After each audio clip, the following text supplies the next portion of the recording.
ღამე მშვიდობისა. მოკლედ ცოტა ხნის წინ მოვედი. რაღაც ცოტა ხნის წინ მიცადეთ რომელი საათია გეტყვით ახლავე. რა ცოტა ხნის წინ 1 საათი 1.5 საათია. აი მე ეს რა არის? აქ რაღაცა სველია. მაცივრიდან გამოვიდა. ერთი წამი უნდა გამოვწმინდო ეს. ეს ბანანის ქერქი რატო დააგდეძი? ხო. არა უშავს. ავიღე და ჩავაგდე. კატების სიურპრიზები აბაზანაში. ახლა ესეც უნდა მივხედო. აქ რაღაცა დაიქცა ეტყობა. შენ ხო არ დაგექცა სოსო რამე? აბა ისა სველი იყო.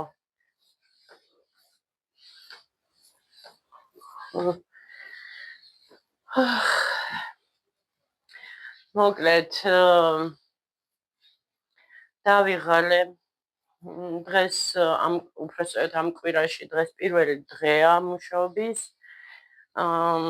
დამჭა 3 დღე კვირის ბოლომდე, ანუ დასვენებამდე.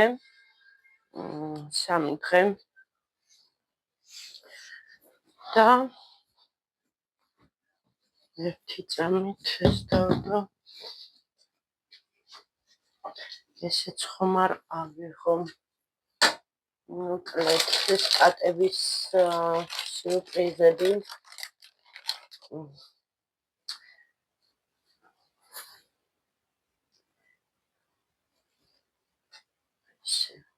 ეს გაფი აკეთებს მასში. ანუ რა ქვია? ლატოკში არ აკეთებს, ლატოკი ქვია თუ რა ქვია რა ის კატის ისა თვითონ ტუალეტი. მან არ აკეთებს გაფი. რატომ არ ვიცი და ამიტომ ახლა ცოტა წყალს ჩავას და აქ არ განახებთ აქაურობას, მაგრამ ხმები მაინც ისმის. ალბათ ისმის, არ ვიცი, კედლის უკან ვარ და რამდენად ისმის, არ ვიცი. გაიფსოს ეს წყალი. ეს ბაჩოკი ქვია თუ რაღაც რა ქვია იმას. ჩასარეცხილოა იმისთვის. გაფიჭებულია და აი ესე ვავსებ ხოლმე წყალს ცალკე ვედროში. ესე იგი ეს ვარდისფერი სხვათა შორის ძალიან მომწონს, კარგი არომატი აქვს, ანუ თან აწერია ზედ სპეციალურად ვიყიდე მაგისთვის, ანუ убивает все известные микробы. Аромагель против неприятных запахов. ანუ არასასიამოვნო სუნების საწინააღმდეგოდ. კატის ასე ვთქვათ, რაღაცეების საწინააღმდეგოდ მაგნაყიდი. ეხლა იქ უკვე ჩავასხე, ეხლა იქ წყალი გაივსება. და იმას ვიზამ. მოკლედ ერთ ამბავში ვარ. აი ესე ვარ, მოვდივარ დაღლილი და სახში მხვდება უამრავი საქმეები. ეს პრეტენზიული კატები მოვუტანე ამათ. მართალია ბევრი არაფერი იყო, მაგრამ რაც იყო ხორცები. აი სუფრიდან რომ მორჩება რა, მოკლედ კატებს წამოუღე და კარგად მიირთვეს და აი ახლა რა აკნავლებს ამას? ხო ღირსია ახლა მოხდეს ამას. თავხედი. მოვალ ეხლავე.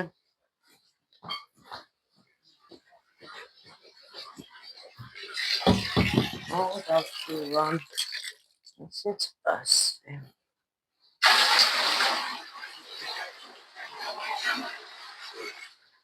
მთელი ერთი ვეძო ჩავცალე. ხომ ყავა მინდა მეგობრებო, ეხლა დღეს რა ვიყიდე მაღაზიაში ჩავიარე იქ იმაში ლიბრეში და სოსოს უნდა და კაკაო თავდებოდა. სხვათა შორის ძალიან კაი კაკაოა ის შოკოლადის იარლიკივით არის მეცადეთ გეტყვით ახლა მგონი Россия щедрая душа ის არის ფირმის და ძალიან კარგია ტრუფელების რეცეპტიც კი წერია Z. ანუ 1 პლიტკა შოკოლადი უნდა 40 გრამი კარაქი უნდა გადნეს ეს კარაქი აერიოს მერე უნდა გაცივდეს ბურთულები გაკეთდეს ამ კაკაოში კიდე უნდა ამოივლოს და ისევ მაცივარში უნდა შეიდოს და გამოდის ესე ვთქვათ ბურთულები რა ესეც ასე ხო ყავას გავიკეთებ ყავაც მე ჯერჯერობით მგონი მეყოფა ერთი რამოდენიმე დღე არადა თითო პორციაზე 3 კოვს ვიყრი. 2 დღის არის. თუ ეხლა მე ძალიან გამიჭირდება კაკაოს დავლე. ხომ. ეს სოსომ რაღაცა ტოსტები გააკეთა. ეს დორას ნაჩუქარის ტოსტერი. რამდენჯერად შევხედავ, სულ მახსენდება ხოლმე. საერთოდ ზოგადად ესე ვარ ხოლმე. ნივთებთან მართებაში ხა როცა რაღაც ნაჩუქარია სულ ის ადამიანი მიდგას თვალწინ ვინც ჩუქნის ხოლმე უი ეს არ გაურეცხი ამ ვაჟ ბატონს ეს დღეს კი ხო რა ვიყიდე ეს რა ქვია იმას კაკაო ვიყიდე ის ჯერადი ყავები წამოვიღე მაინც იყო სახლში და ის რა ქვია იმას ბანანი კიდე რამე არ მახსოვს ეს რეცხვის რეჟიმი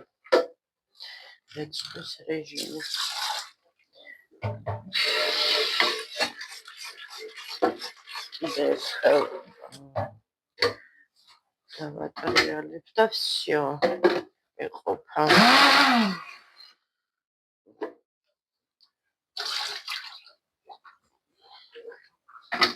ანუ სწრაფად რომელიც როცა ატრიალებს ეს არის რეცხვის რეჟიმი გვიბავს რა რაღაცნაირად სხვანაირად ხო ой ეხლაც არის საიდანღაც გამოდის წყალი მაგრამ საიდან ცერცხის მანქანიდან ხო არის აქედან არა ალბათ მაცივიდან უფრო შეიძლება მაცივი არ არის არ ვიცი იმედია რამე არ დაზიანდა არაფერი არ გაფუშტა თორე მეზობელთან ჩავა წყალი ხომ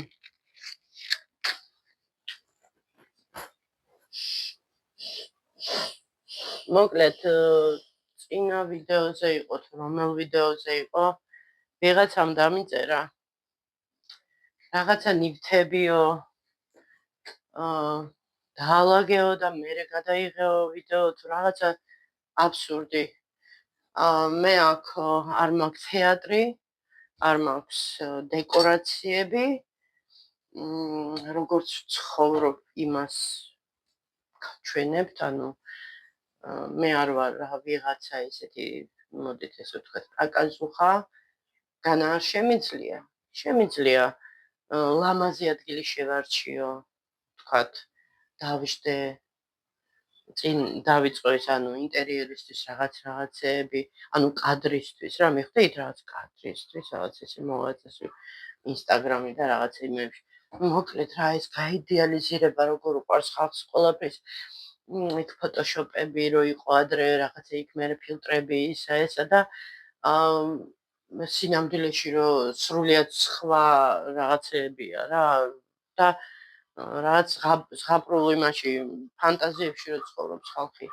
აი ამის არატანა მაქვს მართლა მირჩევნია იყოს დავუშვათ თუნდაც დაანჯღრეული, დანგრეული რაღაცა. ვიდრე აი ესეთი ისა მოჩვენებითი ყველაფერი მოსაბეზრებელია რა. ნამდვილი რა დარჩა ჩვენ ქვეყანაში ცხოვრებაში აი რა ყველა იქმნის რაღაცა იმიჯს, რაღაც ნიღბებს ირგებს, რაღაცნაირად იქცევა. მოკლედ, არ ვიცი ახლა შეიძლება ვიღაცას მოსწონს ესეთი რაღაცები, მაგრამ მე არც იმასაც შევარ რომ მომწონდეს ეს რაღაცა. თან ცხოვრება მიმდენი რაღაცა მაჩვენა, მანახა და მანახა, რომ ჩემთვის არის მთავარი ბუნებრიობა. ადამიანი უნდა იყოს ბუნებრივი, თავისი ხასიათებით, რასაც ფიქრობს, როგორც ფიქრობს. არ მიყვარს ჭორიკანა ხალხი, ჭორიკანას რაც ვიძახი, აი საერთოდ რომ არ ეხება რაიმე და რომ იმაზე ენას რო აჭარტალებენ. არ მიყვარს ცილის მწამებელი ადამიანები, რომლებიც საერთოდ აი ადამიანს აბრალებენ ისეთ რაღაცებს, რაც არ არსებობს და არ არის ესეთი ბუნებაში. მოკლედ ერთი ვიდეო უნდა ჩავწერო საერთოდ ჩემი როგორც პიროვნების გაცნობის რომ წარმოდგენა შეგექმნათ ისე კარგი კი იქნებოდა რომ მეგობრები იქნებიან თუ აი ახლობლები ისეთი ადამიანები რომ საუბრობდნენ ჩემზე უფრო სხვისი თვალით დანახული მე ესეთი ისიც და ასევე მე თვითონ პირველი პირიდან რომ მოგიყვეთ ჩემ შესახებ რა სად დავიბადე, როგორი ბავშვი ვიყავი, როგორ ვიზრდებოდი, რა მიყვარდა, სად დავდიოდი, მოკლედ ყველაფერი რა და ზოგადად შემიძლია გითხრათ ახლა ახლებს აი ესეთი პატარა მონახაზი გავაკეთოთ, მოდი აი უცბად რომ გავირბინოთ ჩემ წარსულის იმაზე. დავიბადე თბილისში, მეორე სამშობიაროში. გავიზარდე იქვე ქუჩაზე უშანგი ჩხეიძეზე, მარჯანიშვილის თეატრის გვერდზე ქუჩაზე. თელმა ბავშვობამ იქ გაიარა ჩემმა, ასევე 23 სკოლაში ვსწავლობდი იქვე ახლოს. 23 სკოლა დავამთავრე. სკოლის პერიოდში დავდიოდი პიონერთა სასახლე ერქვა ადრე. პიონერთა სასახლეში მოქანდაკეთა წრეზე დავდიოდი, პარალელურად დავდიოდი მუსიკაზე. შემდეგ დედამ მოისურვა რომ მე არ იყო ეს საკმარისი და ნიჭიერთა 10 წლებში კონსერვატორიაში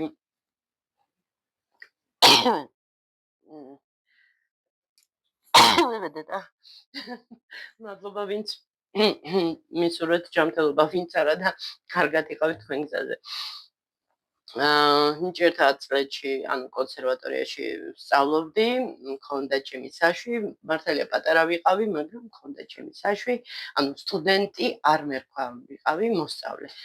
ხო, მე ძალიან ვეხვეწებოდი დედას, რომ არ მინდოდა იქ სწავლა, მიუხედავად იმისა, რომ მომწონდა იქავრობა, ატმოსფეროც, ყველაფერი. მაგრამ ძალიან დამწუნელი იყო ჩემთვის ეს გამოცდები, ეს პროფესორობა, ეს ნერვიულობა, ყოველი გამოცდის ეს ნოტებს რომ ესე ვთქვათ, ჟარგონულად რომ აგახებდნენ ძიენ და უნდა დამჯდარიყავი და უნდა ასე ვთქვათ, ზეპირად დაგეკრა ფორტეპიანოზე, მოკლედ ეს ყველაფერი და მე სპეციალურ სკოლაში იქვე ცოტას რომ გაივლიდი რა ქუჩაზე იქვე იყო კიდე სპეციალური სკოლა, მუსიკალური სკოლა, იქ მე იქ ვსწავლობდი, იქიდანაც ვეხვეწებოდი. აღარ მინდოდა, აი ეს იყო დედას, მოდი ასე ვთქვათ, კაპრიზი, რომ მე მიყვარდა თვითონ, ანუ რაღაცას რომ ვიგონებდი მუსიკებს, მე თვითონ ასე ვთქვათ, წერდი რაღაცა მუსიკებს, ასევე სიმღერებს, ну, მქონდა ესეთი ის ჰობი. ხო, ну, მერე ძალიან ბევრ წრეებზე ვიარე. სკოლას, ანუ სკოლის დამთავრება არ ქვია, მე-9 კლასი, ანუ მერვე მე-9 კლასი რო იყო, ჟურნალისტიკა მქონდა ესეთი ოცნება, რომ მე ჟურნალისტი მინდოდა გამოსულიყავი და ჟურნალისტთა სახლში იყო ესეთი 2 წლიანი, ანუ სკოლას რო დაამთავრებდი, იქაც დაამთავრებდი და მოკლედ არაფერი ისეთი, ანუ საბუთი და რაღაც არა, მაგრამ ну რაღაც გათვალისწინება იქნებოდა იმისი, რომ იქ ისწავლე, რომ მოკლედ იქაც სწავლობდი ჟურნალისტთა სახლში და დავდიოდით, მქონდა ჩვენი გაზეთი, მიტინგებზე დავდიოდით, იქ რეპორტაჟებს ვაკეთებდი, მოკლედ ერთ ამბავში ვიყავით, ასევე პარალელურად კიდე დავდიოდი სპორტზე, ფარიკაობაზე, საერთოდ ვარჯიშობდით ხოლმე მესამე სკოლაში, მაგრამ კვირაში 2 დღე თუ რაღაც ესე დაახლოებით ვაკეში მქონდა საცურაო აუზის უკან საფარიკაო დარბაზში ვარჯიშები და იქიდან მქონდა ეს ეგრეთ წოდებული სბორები რა, რომ ხშირად ვახსენებ ხოლმე ცხარჭამიაში და მოკლედ ძალიან დახუძნული ბავშვობა მქონდა. მაშინ არ იყო ფასიანი ესეთი რაღაცები, აქეთ გაფინანსებდა სახელმწიფო და კარგი იყო რა, მოკლედ. თუმცა ეგრეთ წოდებული სბორები ფასიანი იყო 25 მანეთი ღირდა, 1 ნაკადი და 2 ნაკადი ღირდა 50 მანეთი და მაშინ 25 და 50 მანეთი კარგ ფულად ითვლებოდა თუ გახსოვთ. მოსკოვში დაუფრინავდი 25 მანეთად. ну რაღაცა ამბეგვარი და კიდევ რა შეიძლება გითხრათ? ხო, მე რო სკოლა რო დავამთავრე ვაბარებდი, ანუ პირველი წელი რო ასე ვთქვათ არ დამეკარგა სკოლის მერე, ნათლია ჩემთან ვისწავლე სამკერვალო, ასე ვთქვათ, კოლეჯი იყო, თვითონ თხოვა რომ ერთ წელს რა უნდა აკეთო 1 წელიო, ჩემთანო ისწავლეო და თანო ისწავლიო, უფრო კი ისედაც ვიცოდი კერვა, მაგრამ უფრო აკურატულად კერვას ისწავლიო, რაღაცა უნარებს შეიძენო და ну გაერთობიო რა 1 წელიო და ну მოკლედ ესე გავერთე და მერე უკვე რაღაცა პრიორიტეტები შემეცვალა, მერე რაღაცა სხვა განხრით წავედი, მინდოდა საბებიოზე ჩაბარება, ну ისედაც რომ ემზადებოდი აბიტურიენტი ვიყავი და მოკლედ ისე მოხდა, რომ საბოლოოდ სამშობიაროში, ანუ იქ სადაც ვაბარებდი, მივედი უკვე სამშობიაროდ ნიკაზე რო ვიყავი და იმიტომ ვამბობ ხოლმე, ახალგაზრდები თუ ვინმე მიყურებთ, ჯერ ააწყეთ ცხოვრება, ანუ მოიწყეთ ყველაფერი, შეიქმნით პირობები და პატარ-პატარა თქვენი სურვილებიც აისრულეთ და მერე შექმნით ოჯახი, იმიტომ რომ მერე აღარ გექნებათ ამის დრო, სრულად უნდა მისცეთ თქვენი თავი ოჯახს, შვილებს, მეუღლეს და მოკლედ ესე იოლია თქმა რომ იმასაც გავაკეთებ, ამასაც არ არის ესე. ვერ შეძლებთ, ну ესე არა მოკლედ. ხო, ეს რაც შემეხება მე რომ წარმოდგენა რომ გქონდეთ. ხო, დედა მუშაობდა საოპერო სტუდიაში, ანუ კონსერვატორიის დიდ დარბაზში, მთელი ცხოვრება იქ ფაქტიურად იქ გავატარეთ, მე და ჩემმა და ვანდამ. ნინო რო დაიბადა, ჯერ პატარა იყო, ახსოვს ალბათ ნინოსაც ეს ყველაფერი, მაგრამ უფრო კარგად გვახსოვს მე და ვანდას და მერე უკვე შეიცვალა რაღაცები, დედაც უკვე მერე პენსიაზე გავიდა და მოკლედ. ხო, აი ესეთი ამბები. ეს ახლებისთვის რო წარმოგიდგენთ თქვათ, ხო, და განათლება მაქვს, ანუ უმაღლესი ბაკალავრი, იურიდიული ფაკულტეტი. ასევე ვარ, ანუ თვითნასწავლი მხატვარი, დიზაინერი, ვაკეთებ ჩემ ასე ვთქვათ ხელნაკეთ ნივთებს, დოჯინებს, რაღაც აქსესუარებს, მოკლედ ძალიან ბევრი განხრით. ხო და მქონდა გამოფენები, ტელევიზიამაც გააშუქა ჩვენი გამოფენა, ერთობლივი გამოფენა მქონდა გოგოებს და მოკლედ ლამაზი კარგი ცხოვრება მქონდა ბავშვობიდან მოყოლებული, ხო, მაშინაც მქონდა გამოფენები მოქანდაკე თეატრიდან, ლურჯ გალერეაში, მოკლედ ძალიან ისეთი ცხოვრებით ცხოვრობდი, ბავშვობა, ახალგაზრდობა, სულ დაკავებული ვიყავი, სულ რაღაცას ვაკეთებდი. ასევე სახლში უქმად არ ვიყავი, ყოველთვის რაღაცას კიდევ სწავლობდი, ამიტომ ვიცი ამდენი რაღაცა. ანუ ფორტეპიანოზე ვუკრავ, გიტარაზეც ვუკრავ, ქსოვ, ვკერავ. სანტესოზე მოკლედ ერთადერთი სულ ხუმრობით ვამბობ ხოლმე, მეწაღეობა არ ვიცი თქო და ეგეც მინდა ვისწავლო თქო. ხო, მანქანისწრება არ ვიცი. მამაჩემი მასწავლიდა, მაგრამ არ ვისწავლე. შეგნებულად არ მინდოდა, არც მაინტერესებდა მანქანა, არასოდეს არ მქონია სურვილი, რომ მანქანა მეყიდა. ბევრჯერ მქონდა შესაძლებლობა, პულიც მქონდა, მაგრამ რატომღაც არ იყო ეს პრიორიტეტი ჩემთვის და არასოდეს არ მიყიდია. თუ შევიძენ, თუ დადგა ეგ დრო ოდესმე, შევიძენ აუცილებლად ჰიბრიდს ან ტესლას,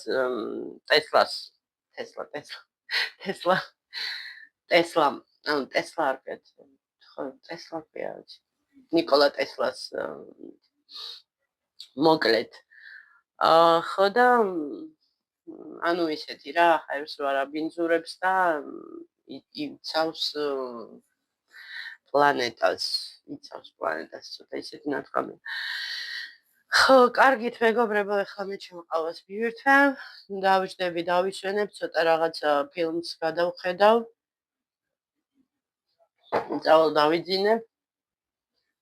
ისე მქონდა სრული წყალიც გადამევლო, არ ვიცი, შეიძლება გადავილო კიდევაც წყალი უფრო გემრიელადაც ამეძინება, მაგრამ არ დამავიწყდეს მაღვიძარაც დავაყენო. თუ დამავიწყდა, მერე ჩამეძინება და მოკლედ ესეთი ამბები გვაქვს. სოსო მეცადინეობს, წერს თავის დავალებებს, რაც მისცა მასწავლებელმა. ასევე სხვა დავალებებს ასრულებს თავისი სრულისამებრ რაღაცებს კითხულობს, ძალიან ბევრს კითხულობს. ხო და ანუ ესე ვართ ჯერჯერობით რა. ხო და რა იქნება ხვალზე, ცხოვრება გვიჩვენებს. ხო, ზაფხული დაიწყო ოფიციალურად წონაში კიდევ -1 კილოგრამი მეგობრებო, 1 კილოგრამი, ესე იგი დამრჩა ახლა 11 კილოგრამი, ესე ოფიციალურად რო თქვა 11 კილოგრამი დასაკლები და უფრო აი ჩემი წონა, აი მე რომელი წონაც მომწონს და ჩემი თავი მომწონს იმ წონაში, ანუ 58 კილოგრამი, ჩემს სიმაღლეზე 1.68-ზე, ესე იგი გამოდის ესე იგი, ხო რა, ფრანგულ წონას ეძახიან რა, ჩემს სიმაღლესთან მიმართებაში წონა 58 კილოგრამი. ესე იგი, გამოვა სადღაც 13 კილოგრამი უნდა დავიკლო მაშინ, ანუ ჯამში 13 კილოგრამი და მიზანი მიღწეული იქნება, მოკლედ. ხო, სახეზეც მომწონს, იმიტომ რომ მითხელდება, ანუ ნაკვთები, ცხვირი ძალიან მითხელდება, როცა გამხდარი ვარ, ეს გამოკვეთილი ხდება, ღაბაბი საერთოდ მეკარგება, სადღაცას მიდის, ვითომ არ ყოფილა. ეს ღაბაბი, ესე იგი, ოდნავ რო ვიმატებ წონაში, პირველი ეს არის საშინელება. მერე კბილებსაც მივხედავ, მოკლედ რა, ჩავდგები ალბათ ფორმაში. ხო, კარგით, აბა დროებით დაგემშვიდობებით ახლა და ხვალამდე, აბა კარგად.